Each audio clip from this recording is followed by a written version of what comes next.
গুলো কি? ওপেক হচ্ছে পৃথিবীর প্রথম এবং বৃহত্তম তেল উৎপাদনকারী দেশগুলোর সংগঠন। 12টা দেশকে নিয়ে এই ওপেক সংগঠনটা 1960 সালের দিকে চালু হয়েছিল।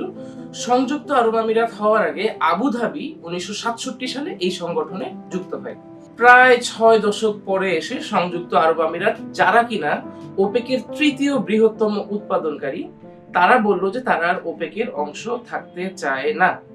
এখন পুরো বিশ্বের তেলের বাজারের জন্য এটা খুবই গুরুত্বপূর্ণ একটা বিষয়, বিশেষ করে যখন একদিকে মধ্যপ্রাচ্যে ইরান যুদ্ধ চলছে, হরমুজ প্রণালী আটকে আছে, ঠিক তখনই সংযুক্ত আরব আমিরাতের পক্ষ থেকে এই ধরনের একটা ঘোষণা আসা, তাও মাত্র 2-3 দিনের ব্যবধানে ওপেক থেকে বের হয়ে যাওয়া, এটা আসলে খুব একটা সহজ কথা না। যদি আমরা গ্লোবাল রাজনীতির কথা বলি, আমরা যদি তেলের রাজনীতির কথা বলি, সেই ক্ষেত্রে ওপেক পুরো বিশ্বের তেলের বাজারের প্রায় 40% তারা কন্ট্রোল করে। ওপেক মূলত যেটা করে